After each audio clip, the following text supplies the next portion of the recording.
Have you ever wondered what therapy is like, or what your loved ones talk about when they are with their therapist? Well, now you can be a fly on the wall in a real therapy session, an unnoticed observer.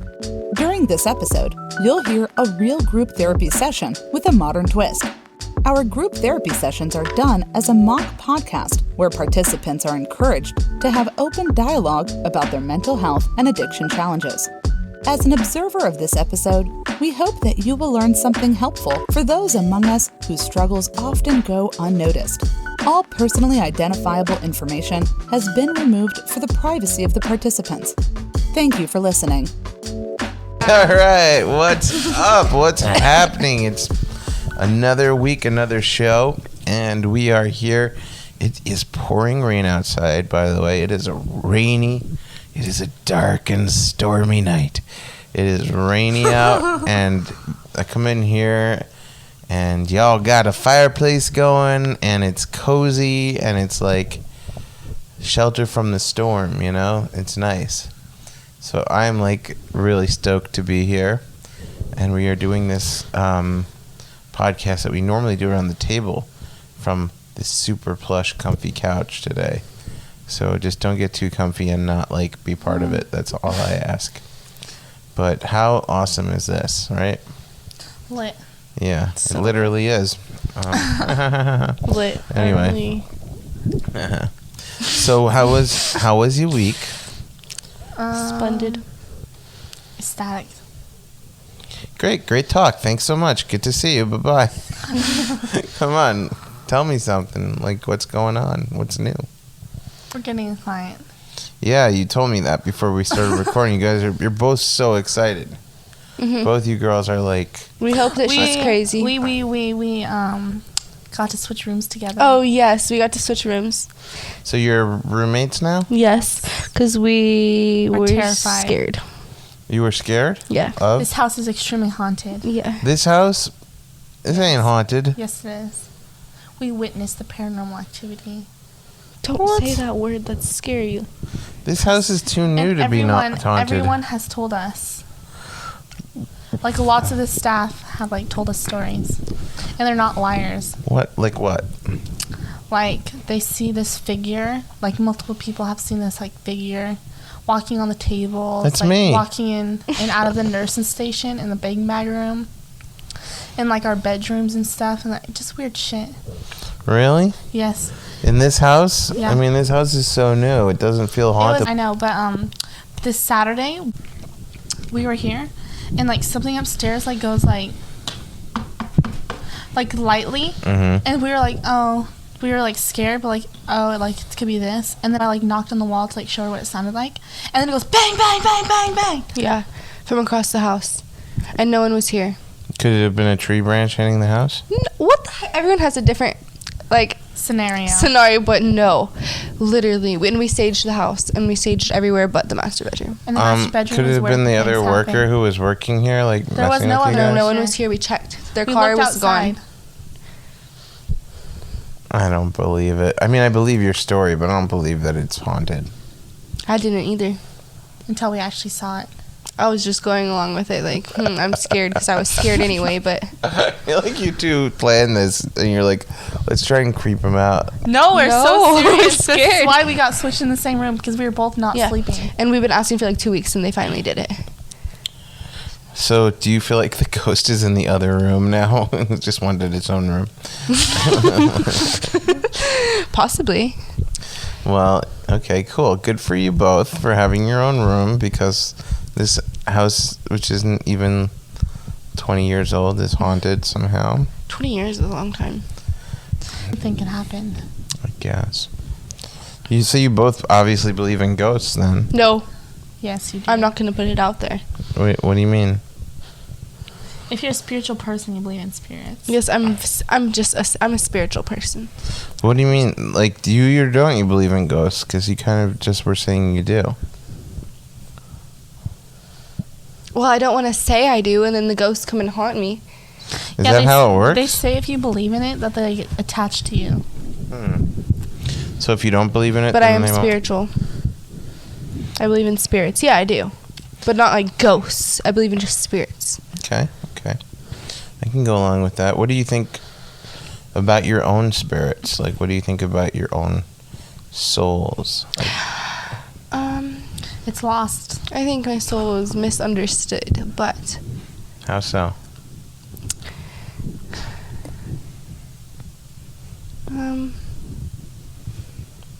because it really doesn't know, like, itself. I don't really know. I'm trying to, like, find myself. I'm not sure. Like, I hear it. yeah. So you're trying to find yourself.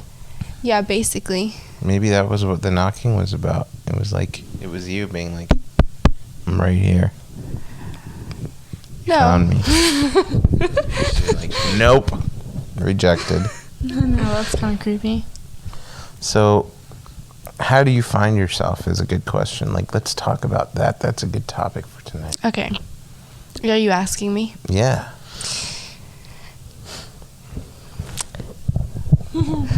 Probably just, like, finding what you like and, like, what interests you. What makes you happy? And, like, pursuing what makes you, like, happy in this life. And, well, because honestly, like, I've been on drugs for the past, like, 3 years. Mhm. So I don't really know myself. Like, I've just been doing, like, drugs. So now I'm doing all kinds of weird shit, like yoga and, like, Yoga's a drug too. It's like a healthy drug. yeah, and, like, yoga and, like, writing and, like, learning and, like, stuff that I actually didn't know I liked. So, like, in a sense, that's, like, kind of finding myself, like, finding part of myself. And then, like, I don't know, I think of myself to be, like, a spiritual person, like, just, like, pretty, like, carefree and, like, open-minded and stuff like that. How are you open-minded? Because, like, I don't, like, have a closed-off mind to where, like, I only, like, believe. Like, say, for example, I'm talking to somebody. Like, I don't have to agree with them, but I'm not going to be, like, one of those, like, narcissistic people where, like, only I'm right. Like, I'll hear the other person's side of the story and, like, feel it out. That's you know? great. Yeah, that's a really good quality. Are you like that too? Yes, you are in a way. In a way. That's really nice. You jumped in there and, like, you're like, yes, she's also got that good quality. Sometimes, though. Tell me about that. Well, actually, that's something I struggle with. Talk about it. I'm a selfish person. What?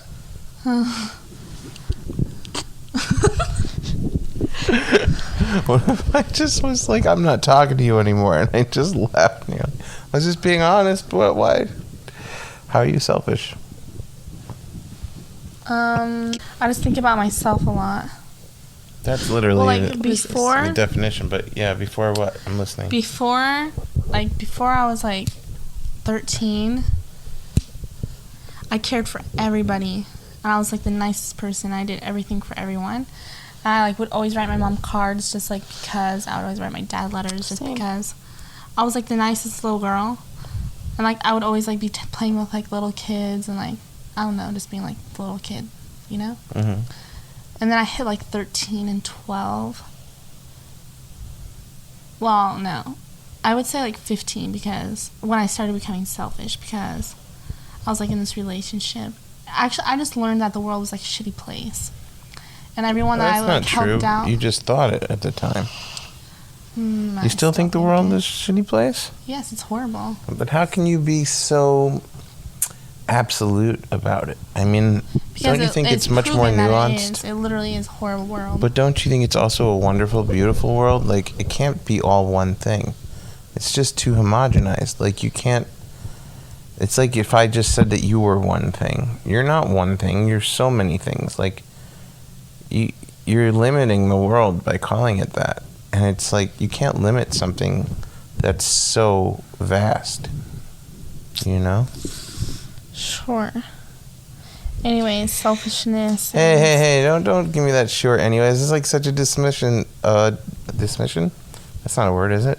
It's very dismissive of, like, what I'm saying because, like, it's like... Well, I don't really agree. Well, I mean, that's what this is for. You can debate it with me. You don't have to just take whatever I say. I'm just a person. I know. So, like, what? Give me your counterpoint. I want to hear you. This world is just, it was beautiful before. Before what? Before an era. This era. Also, talking to the mic, it's hard to hear you. I can go on forever about this dispute. Well, let's hear it. I'm listening, and there's only 3 of us here, so you have the floor. I'm even going to put my mic down so I can give you my undivided attention. I would say, I mean, it's stupid. It sounds stupid, but like, teenagers and people these days are just selfish, and I know not everyone is, but majority is. Like, selfish, like, honestly, I'm like a huge conservative. Like, I don't like to like waste plastic, and I like to recycle and like do the garbage like correctly. And it like kills me being here because they just throw everything in the trash. Yeah, true. And it's like the world is just a shitty place. Like, why make it shittier? But I mean, I don't mean shitty as in like not cool or anything. Like, I mean shitty as in people are just slowly destroying it. Like, the world is gonna end someday because of like overpopulation, overpollution, over everything. Like, the world, everyone just uses the world. Like, you know what, like, not like uses, obviously everyone uses it, like, I mean like overuses it. Like, they're just selfish about they only care about themselves and their wants and their needs, and they just don't think about the earth. Does that make sense? Yeah, I'm just processing it. I'm thinking, like, it sounds like you love the earth.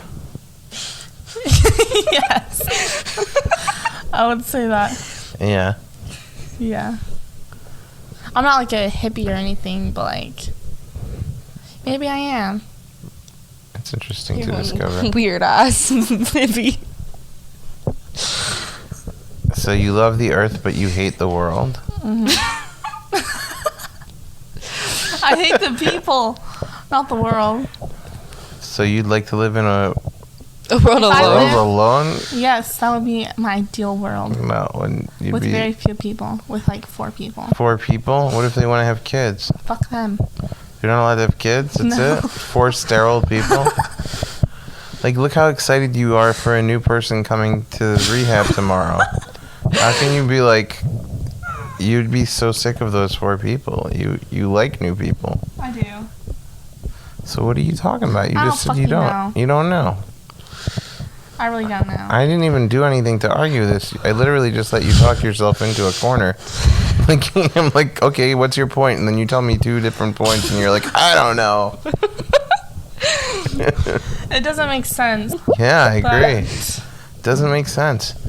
I think well, that, this is where I'm actually coming from. Like, Okay. I've just hung around too many shitty people, and too many shitty people have fucked me over. Yes. So, I think everyone's shitty. I like that you looked at me at the end of that statement. You're like, so I think everyone's shitty.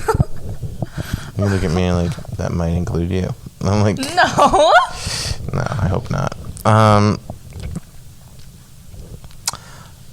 I think you were looking at me like, go. I think everyone's Pretty shitty. much. Like, what do you think of that? What do you got? Yeah, look, it's like whatever you hang around becomes your world. So if the world is shitty, it's because you've surrounded yourself with a shitty world. But if you can also surround yourself with a beautiful world, like me. yeah, I'm just kidding. no, it's Real though. it's true. Like, you're both beautiful people, and when you surround yourself with each other, look how happy it makes you. Like, you're so excited that you are like now sharing a room. You should both be thanking that ghost that you don't believe in. So, like, be like, thanks, because like now I get to hang out with somebody I love. So Okay. You That's love an me? over. I'm just kidding. it's obvious you guys like love each other as friends. You know, I like wouldn't say love. We like each other. We can deal with each other. Yeah. I think it's more than that. I think you don't realize it because I you're didn't though. Wait till you guys are both like not living here anymore. Then we'll miss each Then other. you'll say Yeah. it. And We'll you'll be wait like, till then. Yeah. Yeah, I get it. But you've been through so much together. Even not That's just in true. therapy, We have but slept in the same bed for like yeah. a week. Yeah, you've actually been through more together than most people do in a rehab situation. And most people in a rehab are going through way more together than most people who are not in a rehab. So that makes you extra super close. And you're still really like on good terms. Like neither one of you wants to bite the other one's head off. Sometimes. Yeah, but not really. Yeah, that's true. So that's good. Not really. We're very mature Yeah. about things. So how do you feel about changing your world, like surrounding yourself with good people and creating a happier environment for yourself That's what I'm trying to do. when you leave? Yeah, so like maybe you'll it sounds like from your story like you were like the model child. You were writing notes to your parents, you were so cute, like you were like so kind to them, and then like you fell in with like the wrong people and your world went like from color to black and white. Like Exactly. That's how every single one of my therapists have described my life. Black and white. it sounds like it. But you can get back to Technicolor. I think that's what they first called it when color television came out. I like black and white television. I had one when I was My a black kid. and white world is pretty okay. I had a black and white TV that I got at like a yard sale. It was so cool. I wish I still had it. There was something great about watching TV in black and white. You know, the more they try to make television real, Oh, sorry. you lose something. Exactly. This is not supposed to be real. It's supposed to be a fantasy. That's what I'm talking about. This world is so fake. Everything is You're fake. too comfortable right now. I can't like. All right, fine. Just stay like present. Everything is too fake. You're saying. Mhm. See, you just you're not like really talking anymore now. No, that's exactly what I said. Okay, well, how is everything fake? Is what I was getting at. Because this world looks up to famous people, and famous people are just fake and plastic, and Everyone has fake everything. That's true. that's what they're like trying to like press on kids to be like that. You're right. I agree with you. That's It's a mess. It's a mess. It's a shame. Uh-huh. But that's why we need people like you to fight against it. It's gonna be a very small population fighting against a large population. Yeah, but that could still work. And that small population will grow. Believe me. We need people like you who can call the world out for its BS, you know? I can't curse, and neither should you on the show, but there's a lot of BS, and it seems like you have a great ability to see through it and to see what's actually beautiful and what's actually great, like how you like to protect the planet and like how you want to see a healthier earth and you want to see less fake and more real. Like obviously, like you are a very spiritual person and you're very into nature and naturalistic things. So like when you detect fakeness or phoniness, it triggers something in you. Yes, really Yeah. badly. Yeah. I think that's probably one of your triggers is fakeness. What? Like I think you know how people have triggers? I think Oh, that's triggers. I thought yeah. you said traitors. I was like, No, I think it's one of your triggers. what? Yes. Because you're it like is. you're a very authentic person. That's exactly what the therapist here is telling me, that I'm too real with myself. Why too real? Because sometimes it's an issue. Like how? Like, I don't let people, like, you screw me over once, you're fucking dead to me. What are you, the mafia? No. But, like, I see things, like, too clearly. Like, I need to, like, loosen up a little.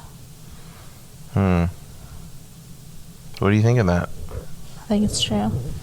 So how are you going to do it? Loosen up. I don't know. Just do it. You can't just do it. You need a plan to do it. Like, have you ever just done anything? No, you have to figure out how to do it, and then you can do it. I've just done a lot of things. That's why I'm here. No, you didn't just do them. Give me an example of something you just did. Xanax. Okay, how did that go down? My friend asked me if I wanted to do it. I was like, yeah, sure. Didn't think about it whatsoever. Overdosed that night. You had to have a friend who had drugs. You had to make the decision to take the drugs. I didn't think it. I just said okay. Okay. If I thought it over, I wouldn't have done it. What? If what? If I thought it over, I wouldn't have done it. But you did think it over. You said okay.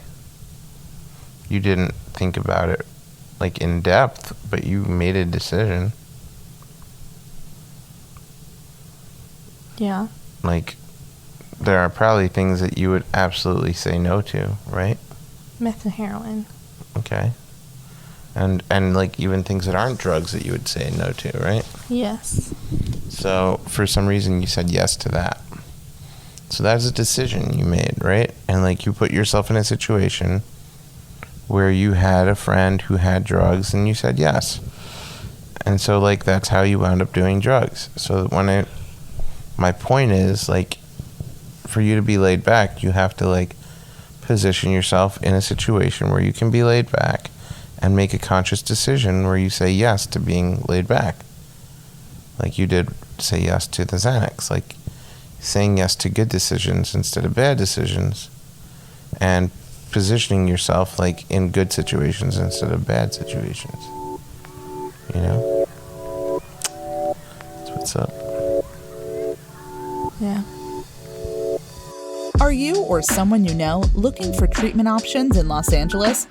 The Los Angeles Outpatient Center is an adult clinic specializing in mental health and eating disorders. Located in Culver City, California, LAOP offers day and evening programs to accommodate individuals' busy lives and treatment needs. Each treatment plan is individualized and includes both group and individual therapy sessions and daily free nourishing meals. Most major insurance companies are accepted, and their program specialists are there to help you every step of the way. Learn more at laopcenter.com or by calling 888-928-3805.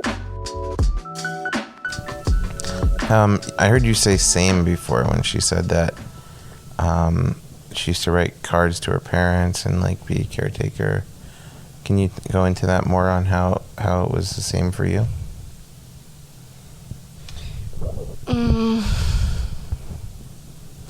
Well, okay, so, like, I move a lot, right? But when I was little, I remember just being, like you said, I don't know what you called it, but, like the perfect child. Like, I would just always write, like notes to them and, like, to my parents and all this, and, like, just be, like, A1 child, like, you know. And then, like, my dad started, like, beating my mom and all this stuff, and, like, life just got, like, crazy. And then, so we moved, and then my dad moved, and, like, just a bunch of moving, and then I moved in with my dad. I don't have a good relationship with him. And so I haven't seen him since I haven't seen him for, like, years and years, but basically, like, I just, like, stopped because I had to, like, grow up fast, in a sense. Like, I grew up, like, really fast, and, like, there's a point where we were, like, homeless, and so I was, like, basically, like, the mom, like, and then after that, like, we lived in a motorhome, like, at the beach for, like, the longest, and just going place to place in a freaking, like, motorhome, like, and so my mom had to work, like, a lot, and so she was gone, like, ever since I woke up, like, ever since, like, going to sleep, like, I'd be watching my two little brothers, and so, like, obviously there's no, like, time to, like, be how I was, because I was, like, basically being, like, a mom. So that's just life constantly changing, like, so, like, drastically in, like, such short amounts of time. You ever seen Fresh Prince of Bel-Air? Because Not really. My life I know got what it flipped, is. turned upside down. No, I know That's what like it is, That but- line, I keep thinking of that. Like, your life got flipped, turned upside down. Yeah, exactly. Yeah. It's like, yeah, it sounds like you had this sort of, at least you perceived it as like an idyllic childhood, both of you. Like, you know, I do the same thing with my childhood, and I've heard it's pretty common. That, like, when we're really young, like, we think we're really innocent, and we see the world really beautiful, and, like, we idealize our lives and our situations. And when we get older, we sort of start to see, like, the cracks in the walls, you know, and then, like, especially in a situation like yours where, like, bad stuff happened, you have this situation of, like, quote-unquote reality seeping in. Mm-hmm. It's not reality objectively, it's just a reality that you're experiencing. You follow me? So all of a sudden, like, there becomes this, like, shift in the way you perceive your own life. And then when your life changes and you're, like, you're not in the same home and your dad's not there, and now, like, your mom is, like, not present, that's like another layer on top of that. So even had that not happened, you would have still had this moment where you go from the innocence of young childhood to the reality of what your situation actually is. But in your situation, it actually dramatically and drastically changed. So that's a lot for anybody to take in, and you don't really have time to even process it. You're just living it. You're just like, okay, now this is my life. Okay, now this is my life. Yeah, exactly. And you build anxiety up, and you're like, you become really tight wound, and you're like, I don't know what to do. And then you get an opportunity with, like, drugs or something to release some of that tension. It was drugs with you too, right? Was it? What was it? Like anything. Like, I'd mostly just do, like, hallucinogens and, like, Xanax and alcohol. Yeah, so you're just, like, looking for some kind of escape from this high anxiety, high pressure, depressing existence. And then you get that a little bit from that stuff. Exactly. Like, I would do, like, acid, and I'd feel like I'd just get so lit that I'd go to, like, a whole different world. Or, like, I'd pop a Xanax and I'd be numb. Or, like, yeah. I'm not glorifying it. I'm just, like... No, I know you're not. Stating, like, it puts me in a way different, like, world. Yeah. Like, I would just do the most, and then, like, OD, and then I wake up, and my life is, like, worse than it was before, and I just do it again. So it's like, it's that sort of same plasticity that you were talking about, that plastic life, you know, like everything being fake. And that's essentially, like, it's the same thing with the drugs. Like, it literally is, let me, like, now, my life sucks, or so you think, and let me now, like, take a break and go to this, like, fake life. Mm-hmm. It's like, it is the core of the fakeness. So, like, anytime you have a problem... It's like, it's a different perception of reality. Yes. Yeah. Yeah. It's like you're, like, escaping for a minute to, like, something more palatable for you. Mm-hmm. Only for the minute. Yeah. But the problem's still there when you get back. Yeah. So it's like one of those things where, like, if you don't fix the problem... What's the matter? We have time. If you don't fix the problem, then it's just getting worse and worse, and you're just covering it up. It's just a cover-up. It's just plastic, like you said. It's just fake. Why are you both, like, communicating with little looks? Like, what's going on? I just went like that to her. Oh, okay. So that's really the thing with drugs. I mean, aside from the fact that it destroys lives and kills people and all that other stuff, even if it didn't do any of that, essentially it's basically plastic surgery for the soul. You know? It's like, okay, somebody looks in the mirror and they don't like the way they look, and then they just get a whole bunch of plastic surgery. It's like, maybe there was something mentally going on there of why you don't like the way you looked, and plastic surgery is not going to fix it, right? Right. Like it's the same kind of thing. It's like maybe there's a reason you don't like the way you feel, and you can fix it, but drugs aren't going to fix it. They're just going to mask it like the plastic surgery. Mm-hmm. So, I mean, we're on a search for authenticity, right? Like we're trying to get the realness out of life. We're on a search for truth and answers and authenticity. And then we get derailed by society. Like the drugs that you got given, you ever think about like where they came from? Like that drug that you said yes to, the Xanax, right? You ever think where it came from? Yeah. Okay, talking to the mic. Mm-hmm. You're like cradling the mic like it's a little baby. Shh. Ready for a child. So where did it come from? My neighbor's house. And where did they get it? Pharmacy. Where did they get it? They make it. Where? A lab. And where do they get it? They don't get it. They make it. From what? I don't fucking know. There's like a lot of people. Benzomycin. There's a lot of It's a people. benzodiazepine. There's a lot of people. Benzodiazepine. And there's a lot of evil and greed and money behind that drug and every drug. Like, there's a story for every drug, and it involves a lot of people getting rich and a lot of people getting hurt. Mm-hmm. You know? So it's like it doesn't just happen. It's a product of a bigger thing. It's a product of an inauthenticity in society. It's that cover up. The reason why that pill exists is to cover up feelings, right? That's the whole reason it even exists. Like somebody created that as a plastic surgery for the soul. It's not real. It's not real. It doesn't produce a real effect. It is phoniness, and like when you put it in your mouth, you're ingesting phoniness into you. And it makes you unable to see the world clearly.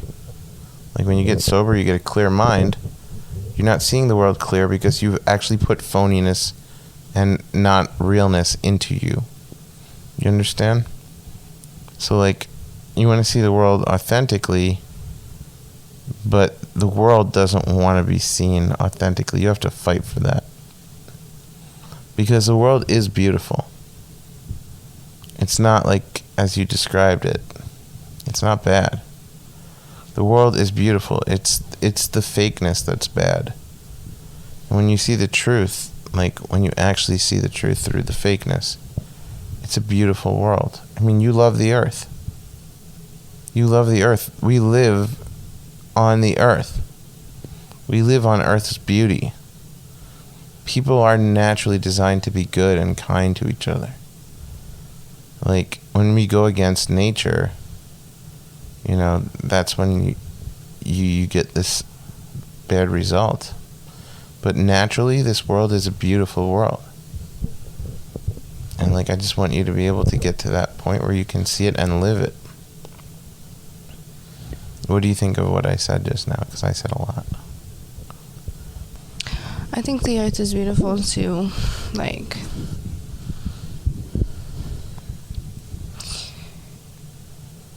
it depends on like your state of mind and like what you're like surrounded by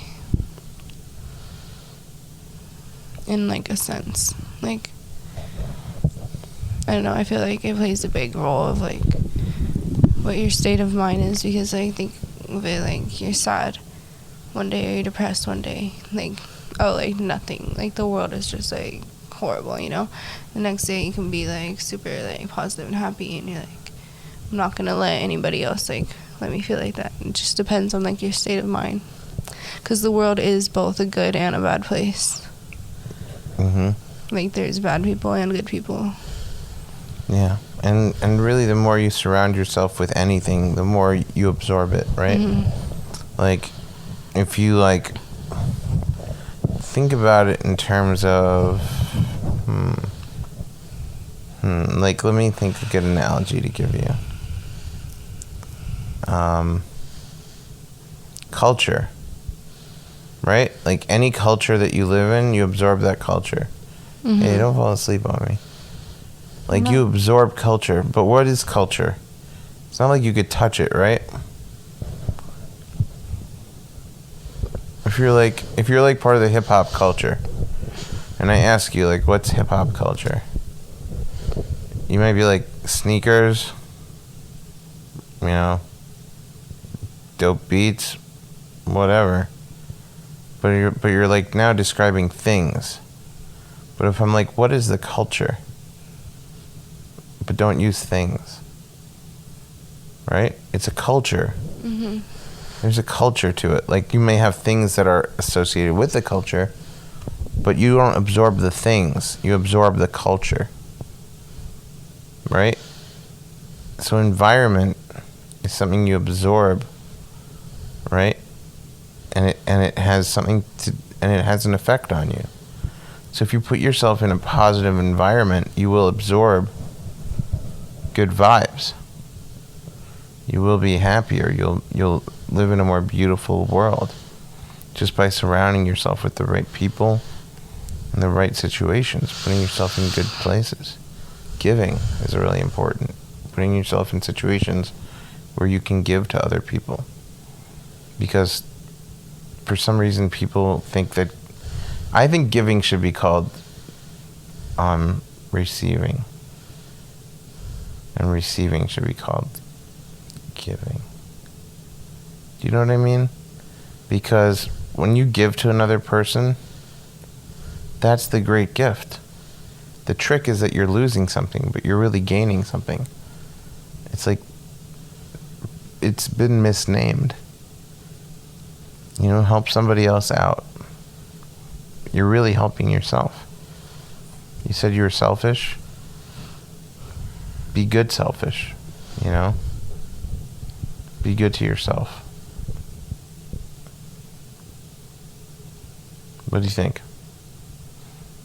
Candle spoke last time, so your turn. I just believe that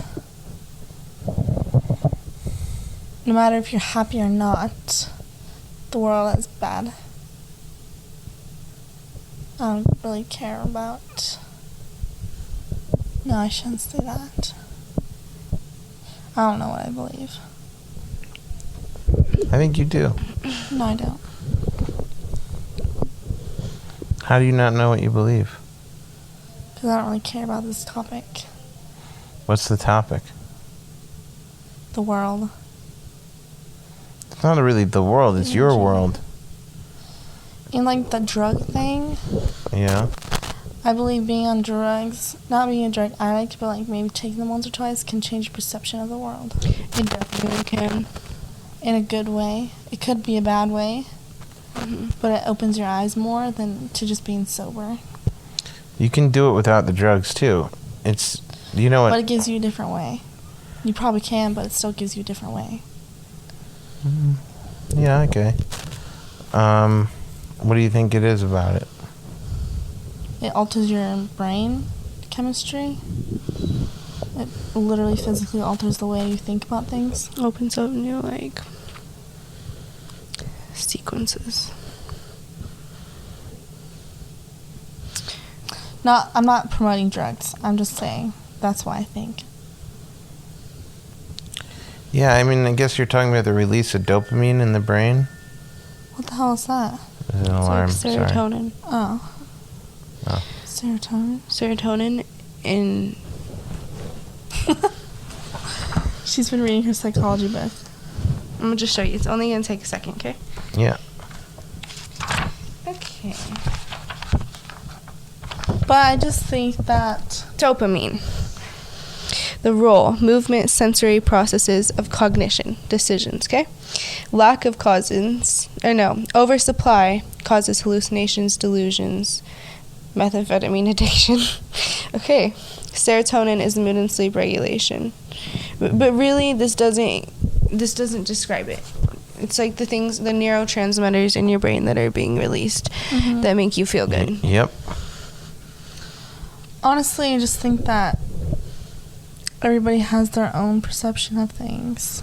Yeah. And no one has a right perception of the world. It's just what anyone particularly thinks themselves. I feel like there's so many different scattered personalities and like Exactly. people in this world with different like perceptions, and like too many people are followers and